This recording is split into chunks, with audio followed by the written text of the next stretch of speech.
Hello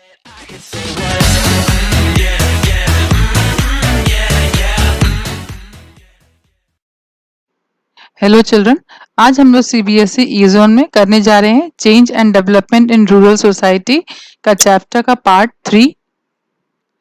हम लोग करते हैं टॉपिक कॉमर्शलाइजेशन ऑफ एग्रीकल्चर। तो जैसे कि अभी हमने देखा है कि जो जो लेबर जो रिलेशंस थे वो बदलते जा रहे थे, और जो रिलेशन था लेबर का अपने जो मास्टर के साथ, वो जो इसमें जो चेंज आ रहा था वो एक तरीके से इंडिकेशन था कि जो एग्रीकल्चर है उसमें भी जो कैपिटलिज्म आता जा रहा है। तो कैपिटलिस्ट मोड ऑफ प्रोडक्शन क्या होता है? कैपिटलिस्ट मोड ऑफ प्रोडक्शन ऐसा होता है जैसे कि मान लीजिए कि कहीं किसी फैक्ट्री में गाड़ी बनती है, तो किसी एक लेबर का काम है कि उसमें वो एक पहिया लगाता है, तो वो बस पहिया ही लगाता रहता है। उसका काम एक ही यही काम है, बार बार पहिया लगाना। और वो फाइनल जब वो कार बन के निकलती है तो वो देख भी नहीं पाता है कि वो जो फाइनल कार है वो कैसी दिख रही है। तो जब आप कोई भी आप एक ड्राइंग करें, कुछ बनाएं, और फिर आप उसका जब फाइनल लुक देखते हैं तो आपको उससे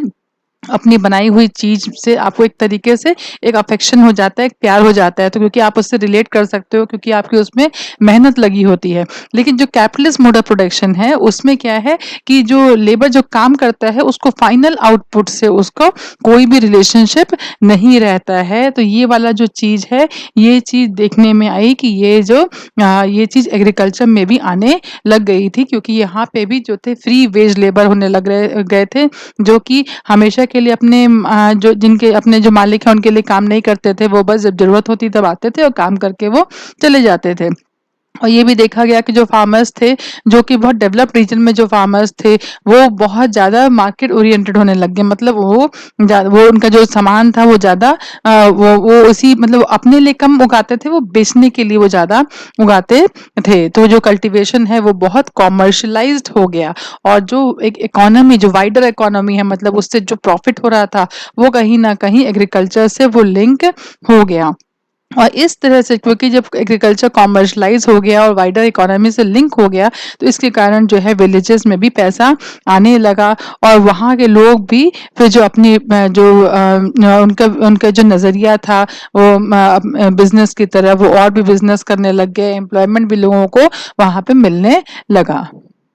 और जो ये ट्रांसफॉर्मेशन इन रूरल इकोनॉमी जो हम देख रहे हैं, वो ऐसा नहीं है कि ये अभी लेटेस्ट बात है। अगर देखा जाए तो कॉलोनियल पीरियड में भी ये बात ये जो ट्रांसफॉर्मेशन है ये शुरू ही हो गया था। क्योंकि अगर हम देखा जाए कि काफ़ी सारे रीजन्स थे जो 19th सेंचुरी में, उसमें देखा जाए तो महाराष्ट्र में कुछ जगहों पे उन्होंने कॉटन कल्टीवेशन इनकरेज करा था। और जब क्योंकि वो लोग जो रॉ मटेरियल था यहाँ से ले जाते थे, उसको फिर मैन्युफैक्चर करते थे, फिर वो हम लोग को जो पूरा मैन्युफैक्चर्ड प्रोडक्ट हम लोग को बेचते थे। तो उस चक्कर में कॉटन कल्टीवेशन इंक्रीज करा गया। जब वो कॉटन फार्मर्स थे, जब इनके इस प्रोसेस से जहां उन्होंने कॉटन कल्टीवेशन को एनकरेज करा, तो जो कॉटन फार्मर्स थे वो भी जो वर्ल्ड मार्केट से, वर्ल्ड इकोनॉमी से वो भी कनेक्ट हो गए थे। लेकिन असली तरीके से देखा जाए तो जो जो ट्रांसफॉर्मेशन है रूरल इकोनॉमी में, वो इंडिपेंडेंस के बाद आया, जब गवर्नमेंट ने जो मॉडर्न मेथड्स ऑफ कल्टीवेशन है उनको उन्होंने इंट्रोड्यूस करवाया, और उन्होंने जो रूरल इकोनॉमी है उसको मॉडर्नाइज करने की उन्होंने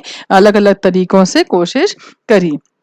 तो वो कैसे करी उन्होंने? तो इसके लिए जो सरकार ने रूरल इंफ्रास्ट्रक्चर है उसमें इन्वेस्ट किया। तो रूरल इंफ्रास्ट्रक्चर क्या होता है? रूरल इंफ्रास्ट्रक्चर का मतलब है कि इरिगेशन, मतलब सिंचाई के लिए फैसिलिटी प्रोवाइड करना, सड़क प्रोवाइड करना। सड़क नहीं होंगी तो जो सामान जो जो फसल कटी है वो कैसे शहरों तक पहुंचेगी, और इलेक्ट्रिसिटी प्रोवाइड करना, क्योंकि इलेक्ट्रिसिटी नहीं होगी तो इरिगेशन फैसिलिटी भी कॉम्प्रोमाइज हो जाएगी। और जो है, और उन्होंने जो एग्रीकल्चर्स के लिए जो इनपुट्स थे, इनपुट मतलब सीड्स, अच्छी सीड्स भी देना, और इसके अलावा जो किसान हैं उन लोगों को जो पैसा उधार में भी देना, वो बैंक्स भी देते थे, कोऑपरेटिव्स भी देते थे, जिससे कि वो अपना सामान जो उनको जरूरी है अच्छी खेती करने के लिए वो जुगाड़ कर सकें, और वो अच्छे से अच्छा उनकी फसल हो सके।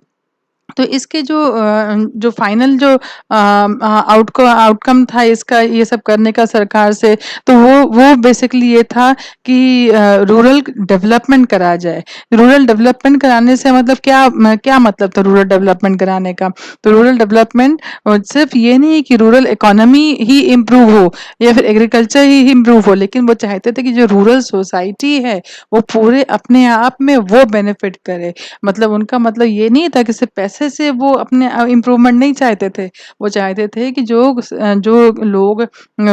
जो गाँव में रहते हैं वो समाज भी आगे बढ़े, वहाँ के लोग के पास जब पैसा आएगा तो वो भी आगे बढ़ेंगे, उनके भी एजुकेशन में उनके घर वाले, उनके बच्चे सब आगे बढ़ेंगे और उनको भी उस तरीके से फ़ायदा होएगा। तो ये जो रूरल जो सोशल स्ट्रक्चर है, इसमें जो बदलाव है, वो बदलाव शुरू हुआ था एग्रीकल्चर डेवलपमेंट में। और वो कब शुरू हुआ था? तो 1960s और 1970s में जो मीडियम एंड लार्ज फार्मर्स थे, तो उन लोगों को क्या करा गया, उन लोगों को न्यू टेक्नोलॉजीज दी गई। तो जो ऐसे जो रीजन्स थे जहाँ पे बहुत मतलब एग्रीकल्चरली रिच रीजन थे, जहाँ पे अच्छी फसल हुआ करती थी, जैसे कि अगर हम बोले आंध्र प्रदेश या फिर वेस्टर्न उत्तर प्रदेश या फिर सेंट्रल गुजरात, वहाँ पे जितने भी देखा गया जो फार्मर्स थे वो जो डोमिनेंट क्लास को बिलोंग करते थे, कास्ट को डोमिनेंट क्लास नहीं, डोमिनेंट कास्ट को बिलोंग करते थे, वो लोग वो जो उनको जो भी फायदा होता था खेती करने से, तो वो जो उसका जो पैसा था वो अपने अलग कोई दूसरे टाइप के बिजनेस में वो लगाने लग गए। मतलब उन्होंने एग्रीकल्चर के अलावा और भी कोई दूसरे बिजनेस वो करने लग गए थे। तो इस तरीके से क्या हो रहा था कि अलग-अलग एक नए टाइप के अलग-अलग तरीके के एंटरप्रेन्योरल ग्रुप आ गए थे। एंटरप्रेन्योरल ग्रुप क्या होते हैं? जो बिजनेसमैन ग्रुप वो जो बोल सकते हैं, वो आने लग गए। और जो ऐसे लोग थे जो बिजनेस सेंस रखते थे लेकिन अभी रूरल एरिया में रहते थे, तो वो लोग भी क्या करने लग गए कि वो लोग रूरल एरिया छोड़ के वो लोग अपना जो बिजनेस करने के लिए वो लोग टाउन में जाने लग गए। और जब वो टाउन में जाने लग गए तो उनकी जो जगह थी, जो अभी तक जो डोमिनेंट क्लास थे, उनकी जगह पे जो उनसे नीचे हुआ करते थे, अब वो डोमिनेंट क्लास बन गए। तो वो जो रूरल क्लास में एक नया जो है एलीट ग्रुप वहाँ पे नया ही जो बन गया। और वो जो नया जो क्लास बना वो जो बने वो भी इकोनॉमिकली भी वो स्ट्रांग हो गए और पॉलिटिकली भी वो लोग डोमिनेंट हो गए। इसके अलावा जो रूरल एरिया में जब डेवलपमेंट होने लगा, रूरल एरिया भी की इकोनॉमी भी जब मार्केट से कनेक्ट होने लग गई, तो वहाँ पे पढ़ाई लिखाई का भी ज़्यादा एम्फेसिस होने लगा, हायर एजुकेशन की फैसिलिटी भी आने लग गई, कॉलेजेस भी होने लग गए। और जब ऐसा होने लग गया तो जो वहाँ के जो अमीर लोग थे वो लोग अपने बच्चों को भी पढ़ाने लग गए। और फिर ज़्यादातर मतलब ऐसा नहीं है कि सबके बच्चों ने जो पढ़ाई लिखाई करके फिर से खेती ही करी, उसमें बहुत सारे लोग थे जिन्होंने वाइट कॉलर जॉब मतलब अलग दूसरी कोई नौकरी करी, ऑफिसर कैडर में वो लोग अपना नौकरी करने गए या फिर अपने कोई बिजनेस ही उन्होंने स्टार्ट कर दिया। और सब के सब लोगों ने एग्रीकल्चर में अपना ज़िंदगी नहीं बिताई। तो ये ट्रांसफॉर्मेशन देखा जा सकता है कि जो पहले पहले ज़माने के जो अमीर बहुत सारी लैंड जिनके पास थी और जो कल्टीवेट करते थे, वो लोग ट्रांसफॉर्म हो गए। ट्रांसफॉर्म कैसे हो गए? एक अलग बिजनेसमैन के रूप में हो गए। और फिर वो है जो पहले सिर्फ रूरल डोमिनेंट क्लास को बिलोंग करते थे, अब वो रूरल अर्बन डोमिनेंट क्लास को बिलोंग करने लग गए। अब हम लोग जैसे कुछ अलग-अलग एग्जांपल्स देखते हैं, जैसे कि अगर हम ईस्टर्न यूपी में देखें और बिहार में देखें, तो वहाँ पे इतने सारे लैंड रिफॉर्म्स नहीं आए। वहाँ पे पॉलिटिकली भी जितने भी लोग थे, जो भी नेता थे, उन लोगों ने भी कोई भी एफर्ट्स नहीं करे उस वहाँ पे बदलाव लाने के लिए या फिर रीडिस्ट्रीब्यूशन ऑफ लैंड करने के लिए, ऐसा कुछ भी नहीं करा। तो जब ऐसा कुछ नहीं किया तो उस वहाँ पे बहुत ही कम चेंजेस देखने को मिले जो एग्रेरियन स्ट्रक्चर है, इसलिए वहाँ पे जो लोगों की लाइफ है वो ज़्यादा इम्प्रूव नहीं हुई। लेकिन अगर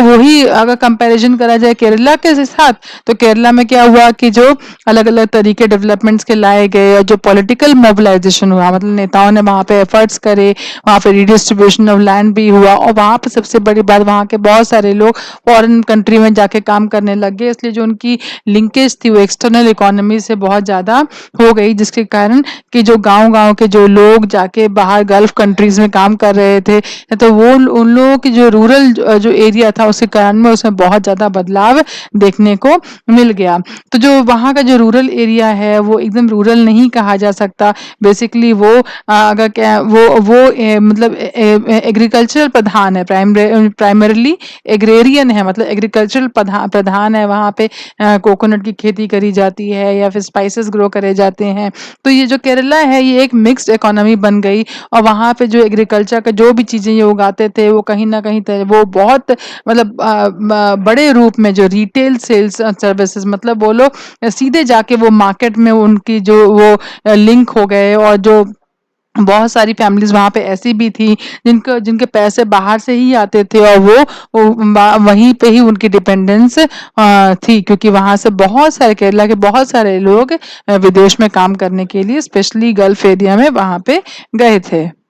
अब हम लोग टॉपिक में आते हैं, सर्कुलेशन ऑफ लेबर। तो जो कॉमर्शलाइजेशन ऑफ एग्रीकल्चर है, उससे क्या हुआ कि उससे जो माइग्रेंट एग्रीकल्चर लेबर है उसकी बढ़ोतरी हो गई। माइग्रेंट मतलब जो लेबर आज जो पहले होता था जहाँ पे रहते थे वहीं पे ही वो फसल काटना या फसल उगाने का काम करते थे, लेकिन अब ऐसा नहीं होता है। अब होता है कि जहाँ पे रहते कहीं और है लेकिन काम करने के लिए कहीं और वो जाते हैं। तो जो पहला जो ट्रेडिशनल बॉन्ड था, जो एक लेबर का और अपना या फिर टेनेंट का अपने लैंडलॉर्ड के साथ, वो खत्म हो गया। और अब जो था वो सीजनल डिमांड जो थी वो एग्रीकल्चर की लेबर्स की दिखने लग गई। तो ये जो जितने भी एरिया थे, जो ग्रीन रिवॉल्यूशन वाले एरिया थे, जैसे पंजाब है, वहाँ पे एक देखा गया कि सीजनल माइग्रेशन वहाँ पे होता है। ये जो लोग अपने इलाके में भी देखते होंगे, अगर वो उत्तर प्रदेश के साइड में है और तो वहाँ पे या मध्य प्रदेश में देखते होंगे कि अचानक जब फसल काटने की समय आता है, तो जो रिक्शे वाले हों या घर में काम करने वाली बाइयां हों, वो सब अचानक वो अपने गांव चले जाते हैं, क्योंकि वहां पे जो देखा जाता है सीजनल माइग्रेशन देखा जाता है। क्योंकि बहुत सारे हजारों लोग जो होते हैं वो उस समय पे जाके, चाहे रहते हुए एमपी में हो या यूपी में हो, लेकिन पंजाब में क्योंकि वहां पे बहुत ज्यादा ग्रीन रिवॉल्यूशन का वहां चलते वहां पे बहुत ज्यादा खेती अच्छे से होती है, तो वहां पे इनकी डिमांड ज्यादा होती है, तो वो सब लोग वहां पे चले जाते हैं और वहां पे वो जाके जो बोने का या फिर जैसा जो काम है या काटने के काम के लिए वो लोग जाते हैं। और वो लोग वहाँ पे अपने अपने अपने गांव में जाने के बजाय वो उधर जाते हैं जहाँ पे ज़्यादा उनको पैसा मिलता है और जहाँ पे जो लेबर की डिमांड ज़्यादा होती है। तो ये एक जो कल्चर है, ये आप कह सकते हैं कि ये एक जो माइग्रेंट एग्रीकल्चर लेबर का ये कल्चर इस तरीके से होता है। और जो लेबर जो माइग्रेट करते हैं वो इसलिए भी माइग्रेट करते हैं क्योंकि वो जो रूरल एरियाज में उनको उनको कहीं ना कहीं ये जो इनइक्वालिटीज हैं उसका उनको सामना करना पड़ता है। और वो तो इसीलिए उनको वो उनका जो जीवन यापन है वो सिर्फ एक ही काम पे नहीं डिपेंड करता है। तो मान लीजिए वो हार्वेस्टिंग भी करते हैं, तो हार्वेस्टिंग के समय वो काटने के लिए भी चले जाते हैं, बोने के समय भी चले जाते हैं, बीच में जो समय मिलता है वो उसमें हो सकता है वो मजदूर बन के किसी बिल्डिंग में काम कर लेते हैं शहर में आके। और जब वो उसका सीजन नहीं होता तो पेंटर का काम भी कर लेते हैं। तो वो ऐसे मल्टीपल काम करते हैं क्योंकि वो अपने आप को जिंदगी चलाने के लिए उन लोगों का एक काम से गुजारा नहीं होता है। और उनकी जो स्ट्रैटेजी जनरली होती है कि जो इनका परिवार होता है वो तो ये लोग गाँव में छोड़ देते हैं, जो अपनी वाइफ है, अपने बच्चे हैं, अपने माँ-बाप हैं, वो गाँव में छोड़ के आ जाते हैं और वो खुद अकेले शहर में आ जाते हैं। शहरी जीवन में इतने सारे लोगों को पालना, रखना सब बहुत मुश्किल हो जाता है, तो वो खुद अकेले आ जाते हैं और खुद अकेले वो लोग पैसा कमाते हैं और अपने पूरे परिवार को वो गाँव में छोड़ के आ जाते हैं। हम लोग नेक्स्ट स्लाइड देखते हैं। अब जो है जो माइग्रेंट वर्कर्स हैं, वो जो मेनली है वो माइग्रेंट वर्कर्स उन इलाकों से हैं जिनके खुद के अपने जो इलाके हैं वहाँ पे इतना खेती नहीं होती है, वहाँ पे पानी की इतनी सुविधा नहीं है वहाँ पे, और वहाँ पे जो फसलें इतनी अच्छी उगती नहीं है। तो वो इसीलिए वो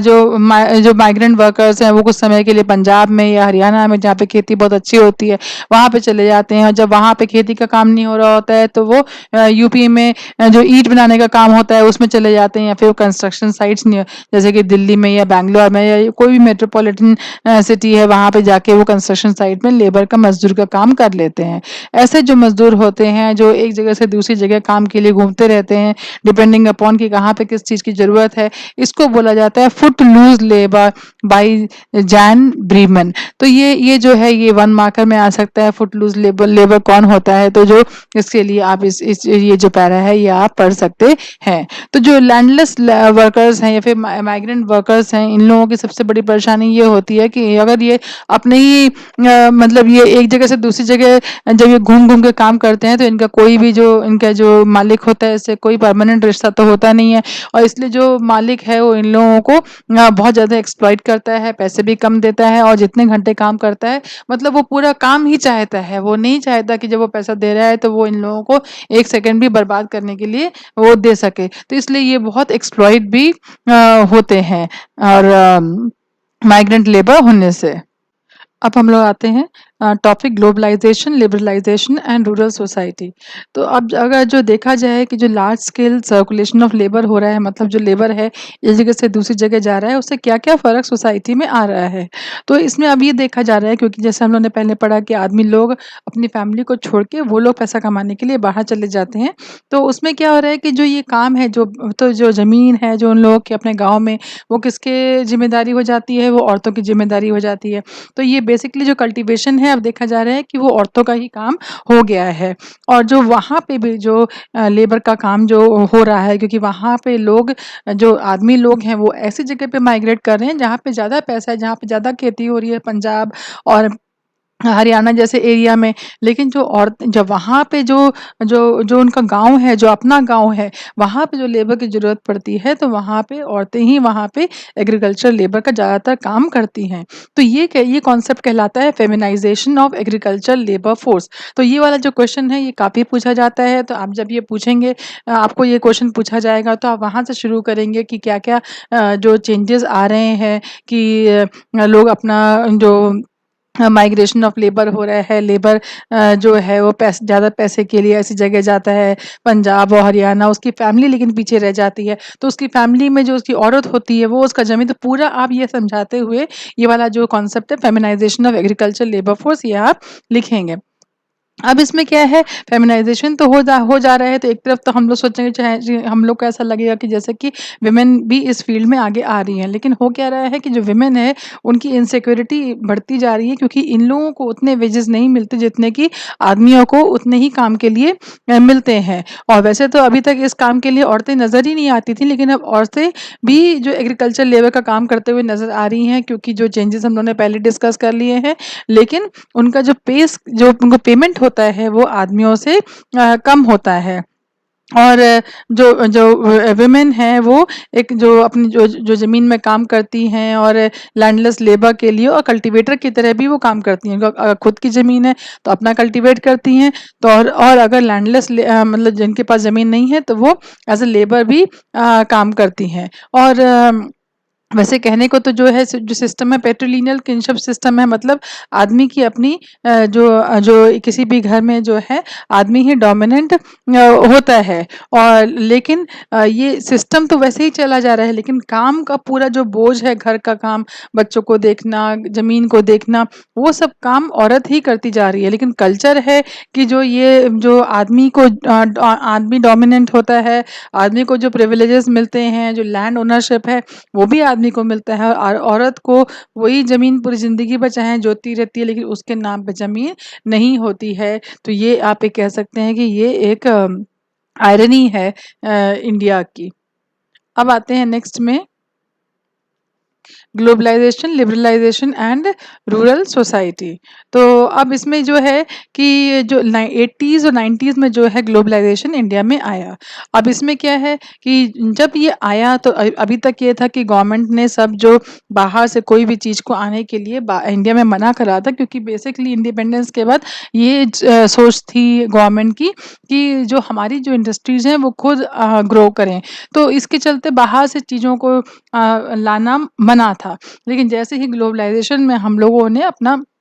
कदम रखा, तो जो फार्मर्स थे, उनका जो कॉम्पिटिशन था, वो बहुत स्ट्रॉन्ग, बहुत टफ हो गया। और जब लिबरलाइज़ेशन और ग्लोबलाइज़ेशन, जब लिबरलाइज़ेशन किया और ग्लोबलाइज़ेशन शुरू हो गया, तो उसमें जब आपकी मार्केट ओपन हो जाती है पूरे इंटरनेशनल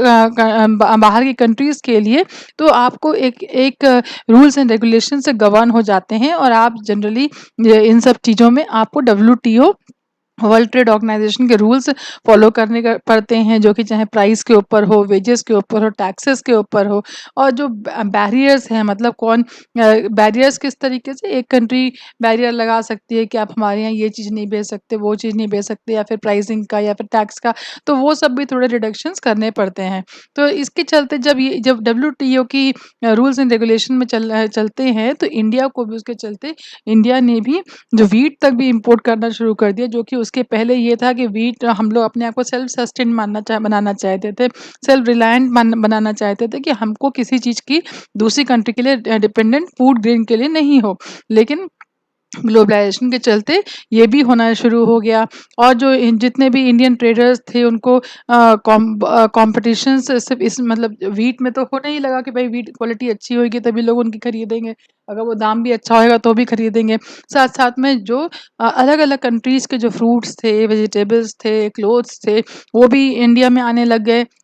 और उससे उन लोग कंपटीशन भी उनको बहुत टफ हो गया, उनको वो क्वालिटी मेंटेन करना उनके लिए वो टफ हो गया। तो ये जो थे, और इसके चलते जो बाहर की चीज़ें जो इंडिया में आने लग गई, उससे धीरे धीरे करके जो रूरल एरिया था वो भी बदलने लगा।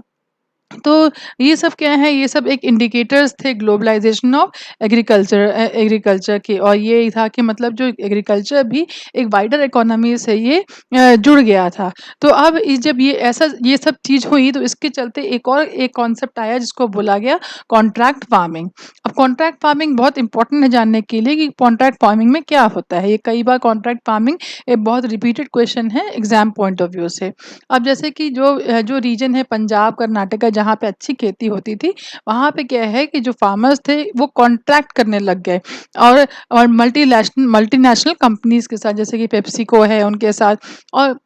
जैसे आप जाते हैं मैकडी में जाते हैं, आप अगर फ्रेंच फ्राइज़ खाते हैं, तो आप देखते हैं उनका एक उनकी जो फ्रेंच फ्राइज़ है, जो आलू है, वो एक पर्टिकुलर लंबाई का होता है। तो वो सब जो है, ये सब लोग क्या करते हैं, ये सब फार्मर्स के साथ एक कॉन्ट्रैक्ट करते हैं। या फिर आप केचअप देखें, टोमेटो केचअप देखें किसान का, ये सब लोग क्या करते हैं, ये लोग कॉन्ट्रैक्ट करते हैं फार्मर्स के साथ, और उनको बताते हैं कि हमको इस वैरायटी का टमाटर चाहिए या आलू चाहिए, उसको ग्रो करने के लिए आपको ये चीज़ें इस्तेमाल करनी पड़ेगी, ये पेस्टिसाइड डालना पड़ेगा, ये फर्टिलाइज़र डालना पड़ेगा, और वो सीड्स भी देंगे, वो सब कुछ देंगे, और वो आपको वो ग्रो करने को बोलेंगे, और बोलेंगे कि जब ये फसल होएगी तब हम इसको खरीदेंगे आपसे, और हम आपको ये वाली जो फसल है हम आपको इस रेट से खरीद लेंगे। तो ये पूरी इनकी कॉन्ट्रैक्ट हो जाती है, और पूरा ये तरीका बताते हैं कि किस तरीके से इनको ये चीज़ ग्रो करनी है। तो बहुत सारे फार्मर्स हैं, वो सोचते हैं अच्छा, ये तो बहुत अच्छा है, क्योंकि हमको पहले से ही हमको पता चल गया है कि हमको इतने पैसे मिलेंगे, और हमको ये एक ही टाइप की चीज़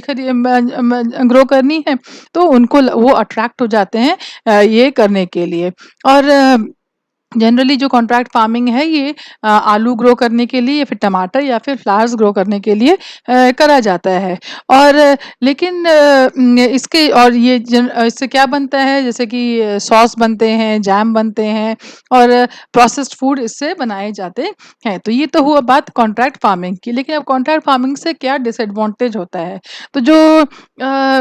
कॉन्ट्रैक्ट फार्मिंग से क्या होता है कि जैसे इन्होंने तो बता दिया कि हमको ये ग्रो करना है, और फार्मर्स उनकी वही चीज़ ग्रो करते हैं। लेकिन अगर कभी भी ऐसा कोई मौका आ जाता है, कभी भी ऐसा मौका आ जाता है कि उनकी जो जो फसल है, मान लो कभी पानी बरस गया, या फिर कोई कीड़े लग गए, या फिर कोई ऐसी नेचुरल कैलामिटी आ गई और उनकी जो फसल है वो खराब हो जाती है, तो उनके पास कुछ भी ऐसा नहीं रहता जिससे कि वो अपनी ज़िंदगी चला लें। क्योंकि पहले तो अगर वो लोग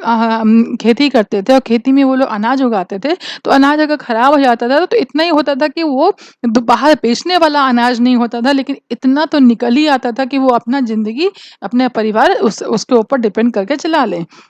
लेकिन जब वो आलू ही आलू उगाते हैं, या फिर टमाटर ही टमाटर उगा रहे हैं, या फिर फूल ही फूल उगा रहे हैं, अगर वो खराब हो जाता है तो इनके पास कुछ भी ऐसा नहीं होता है जिससे कि अपने आने वाले दिन वो उसके ऊपर निकाल लें। तो इससे जो है कि जो फार्मर्स की जो इनसिक्योरिटी है अपनी ज़िंदगी में लाइवलीहुड के लिए, वो बहुत ज़्यादा बढ़ जाती है। और जो ये कॉन्ट्रैक्ट फार्मिंग है, जिसमें जो प्रोडक्ट्स हैं वो जनरली वो जैसे फ्लावर्स हैं, और वो क्या है, वो सब एक्सपोर्ट ओरिएंटेड है, मतलब वो बाहर भेजे जाते हैं। तो ये तो इसके जो तो फ्लावर्स तो बाहर चले गए, इसके साथ एक जो है जो आपने शायद आपने घेरकिन्स घेरकिन्स क्या होते हैं? घेरकिन्स जो होते हैं वो एक तरीके से आप कह सकते हैं खीरा का एक वैरायटी होती है। और ये सब जो ये सब हैं ये ये इनके चलते क्या होता है कि जो फूड ग्रेन प्रोडक्शन है वो ये लोग नहीं करते हैं और ये लोग यही उगाते हैं। और इसमें फिर जो एक और जो सबसे बड़ा नुकसान ये हो रहा है कि जो हमारे जो किसान हैं इतने सालों से वो कोई चीज़ उगाते आए हैं और सब लोग उन्होंने जब से उगा रहे होंगे ट्रायल एंड एरर करके उन्होंने नई-नई चीज़ें सीखी, नए-नए सीड्स के बारे में उन्होंने जानकारी हासिल करी और वो एक जनरेशन से दूसरे जनरेशन बाप ने अपने बेटे को दिया। तो वो जो चीज़ें हैं, वो जो स्किल है, अचानक वो यूज़लेस हो जाती है क्योंकि अब वो जो चीज़ उगा रहे हैं उसके लिए उनकी जो इंडिजिनस नॉलेज है, उसका कोई भी मतलब नहीं रह जाता है। अब उनको वही चीज़ फ़ॉलो करनी पड़ती है, जो उनको जो दूसरे कंपनी वाले जो एमएनसी कंपनी वाले हैं, वो कह रहे होते हैं। और जो इसको जो करने के लिए बेसिकली ये भी होता है कि जो इसको जो ये कॉन्ट्रैक्ट फार्मिंग करते हैं, वो ज़्यादातर वो लोग कर पाते हैं जो खुद भी अपने आप में बहुत अमीर किसान होते हैं। और क्योंकि इसमें भी बहुत ज़्यादा फर्टिलाइज़र्स एंड पेस्टिसाइड्स की ज़रूरत होती है, इसलिए इसका जो बेनिफिट होता है, वो भी ज़्यादातर वही लोग उसको उठा पाते हैं। और और ये चीज़ें भी वही इसमें ग्रो करी जाती हैं जो कि थोड़ी ज़्यादा महँगी होती हैं। और इसके एक और चीज़ ये होती है क्योंकि इतना फेस इसमें फर्टिलाइज़र एंड पेस्टिसाइड यूज़ हो रहा होता है, तो ये जो ज़मीन होती है, वो भी एक तरीके से वो ख़राब हो जाती है और वो एक जो इकोलॉजिकली होता है, वो कहीं न कहीं नुकसान होने लग जाता है। और फिर ये भी होता है कि एक बार जो ज़मीन है ये इस चीज़ के लिए उगाने लग जाते हैं, उसमें उसी पर्टिकुलर टाइप की वो फर्टिलाइज़र और पेस्टिसाइड डालने लग जाते हैं, तो ये कुछ साल की खेती के बाद इनकी जो ज़मीन होती है, वो अनाज उगाने लायक भी नहीं रहती है। तो ये सब जो है ये इसके नुकसान हैं। और और जो ग्लोबलाइज़ेशन है, जो एग्रीकल्चर में जो ग्लोबलाइज़ेशन का जो एंट्री हुई है, उससे और भी जो जो उसके असर देखे जा रहे हैं वो ये है कि जो मल्टीनेशनल्स हैं, वो सब हैं, वो एक्चुअली सिर्फ़ इसी कॉन्ट्रैक्ट फार्मिंग में ही नहीं, वो एग्रीकल्चर की हर चीज़ बेचने लग गई हैं, चाहे वो सीड हो, चाहे वो पेस्टिसाइड हो, चाहे वो फर्टिलाइज़र हो। तो जो मल्टीनेशनल कंपनी है, वो एक्चुअली एग्रीकल्चर से रिलेटेड हर चीज़ उनके अंडर में ही आता जा रहा है। और जब ये ग्लोबलाइज़ेशन के चलते-चलते जब और भी इंडस्ट्रियलाइज़ेशन होता जा रहा है और आगे जो उन्नति होती जा रही है, तो गवर्नमेंट का भी जो ज़ोर है, वो एग्रीकल्चर में कम होता जा रहा है, एग्रीकल्चर के डेवलपमेंट प्रोग्राम्स में कम ध्यान दिया जा रहा है। और जो मल्टीनेशनल कंपनीज़ हैं, वो एक्चुअली जो एग्रीकल्चर के जो एजेंट्स वो बन गए हैं। और ये जो एजेंट्स हैं, ये ही एक्चुअली फार्मर्स को पूरी इन्फॉर्मेशन अब प्रोवाइड करने लग गए हैं, कैसे सीड्स कौन से सीड्स होनी चाहिए, क्या कल्टीवेशन की प्रैक्टिस होनी चाहिए। और क्योंकि इनका मेन चीज़ है कि ये अपनी चीज़ों को बेचना चाहते हैं, तो जब वो अपनी चीज़ों को बेचने के लिए वो अपने तरीके जो फार्मर्स हैं उनको बताने लग गए हैं। तो जब ये एमएनसी की एंट्री होती जा रही है और गवर्नमेंट की जो वो रोल है वो कम होता जा रहा है, तो फार्मर्स भी धीरे-धीरे करके जो एमएनसीज़ के ऊपर डिपेंड करते जा रहे हैं और उनके जो एक्सपेंसिव फर्टिलाइज़र्स हैं, एक्सपेंसिव पेस्टिसाइड्स हैं, उसको ये इस्तेमाल करते हैं ये सोच के कि इनकी खेती बहुत अच्छी होएगी। लेकिन जो इतनी सारी चीज़ें जो महँगी-महँगी चीज़ें खरीदते हैं, धीरे-धीरे अंत में इनका जो प्रॉफ़िट होता है, वो कम हो जाता है और फिर फार्मर हैं वो कर्ज़ में आ जाते हैं। और उसके साथ-साथ जो इकोलॉजिकल क्राइसिस है, जो ज़मीन ख़राब होती जा रही है, वो तो अलग ही हो रहा है। तो इसके चलते जो है कि काफ़ी सारा देखा जा रहा है कि जो बहुत सारे फार्मर्स हैं, जो कि छोटे फार्मर्स हैं या फिर जो थोड़े मध्यम वर्गीय फार्मर्स हैं, जो भी ग्रीन रिवॉल्यूशन की जो प्रैक्टिस को अपनाते हैं और अपनी प्रोडक्टिविटी इंक्रीज़ करने के लिए उसमें काफ़ी सारे लोग जो हैं, देखा जाता है कि वो लोग सुसाइड कमिट कर लेते हैं। तो सुसाइड क्यों कमिट करते हैं? क्योंकि अगर जो कॉस्ट ऑफ प्रोडक्शन बढ़ गया है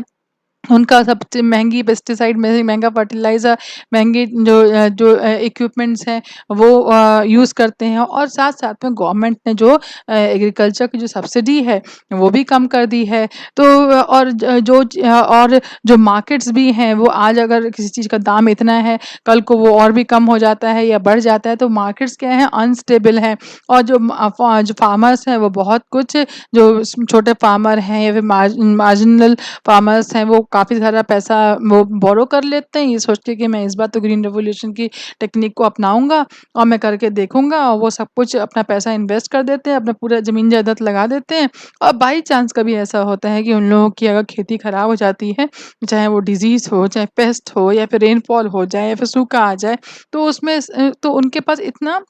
सामर्थ्य नहीं होता कि वो उतना लॉस को वो बर्दाश्त कर सकें और अपने और साथ-साथ में अपनी फैमिली को भी वो उनके लाइवलीहुड को भी मेंटेन कर सकें। तो ये एक बहुत बड़ा रीज़न है कि वो लोग फिर जो है वो डिस्ट्रेस मतलब बहुत परेशानी में चले जाते हैं और ये जो है रूरल एरिया में इसके अलावा ये तो एक चीज़ है ही जो कि स्मॉल एंड मार्जिनल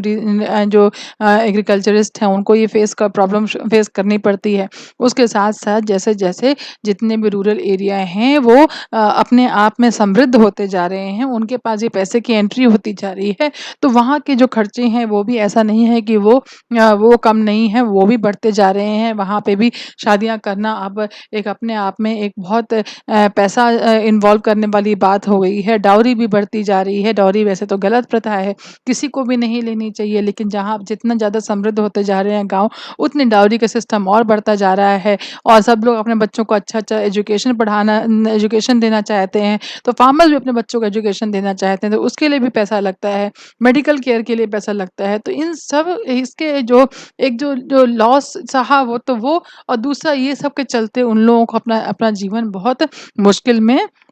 लग जाता है और जब गवर्नमेंट ने भी अपना जो सब्सिडीज़ हैं वो कम कर दी हैं क्योंकि एग्रीकल्चर अब गवर्नमेंट के लिए एक अकेला इशू नहीं रहा है और जब ये ऐसी बात है जब इस तरह से होता है तो ये फार्मर लोग भी इकट्ठा होके अपनी बात को आगे नहीं रख पाते हैं और उनकी बात की सुनवाई भी नहीं होती है वो प्रेशर ग्रुप भी नहीं बना पाते हैं और जब वो प्रेशर ग्रुप नहीं बना पाते हैं तो जो पॉलिसीज़ बनती हैं वो भी इनके फेवर में नहीं हो पाती हैं। तो इसीलिए है कि वो बहुत ज़्यादा वो कर्ज में डूब जाते हैं और इसके चलते जो सुसाइड रेट्स हैं वो बढ़ती जा रही हैं। लेकिन ऐसा नहीं है कि सरकार इनके लिए कुछ नहीं कर रही है। सरकार इनके वेलबींग के लिए प्रधानमंत्री फसल बीमा योजना, ग्राम उदय से भारत उदय अभियान और नेशनल रूरल मिशन तो ये जो है ये कुछ स्कीम्स हैं और ये जो गवर्नमेंट ऑफ इंडिया ने अपनाई हैं, ये आप याद कर लीजिए कहीं पे अगर पूछा जाए तो 1 मार्कर में आ जाए कि कोई एक आप स्कीम बताइए जो गवर्नमेंट ने फार्मर्स के लिए अपनाई हुई हो, तो ये जो है इन्होंने अपनाई है जो कि इनको एक गुड क्वालिटी ऑफ लाइफ देने की कोशिश करने का प्रयास है। तो इस तरीके से ये जो चैप्टर है हमारा खत्म होता है और आपको पता ही है कि सीबीएसई ई-ज़ोन हर दिन आपके लिए कुछ ना कुछ नया लेके आ रहा है और अब हम लोग क्लास 10th के सब्जेक्ट्स भी ला रहे हैं और क्लास 12th के साइंस सब्जेक्ट्स भी अब लाने ही वाले हैं और आपको ज़रूर पसंद आ रहा होगा और जितने अपने दोस्तों को हो सके उतना आप इस चैनल के बारे में बताइए, सब्सक्राइब करिए, लाइक करिए, कमेंट करिए। Thank you so much and best of luck.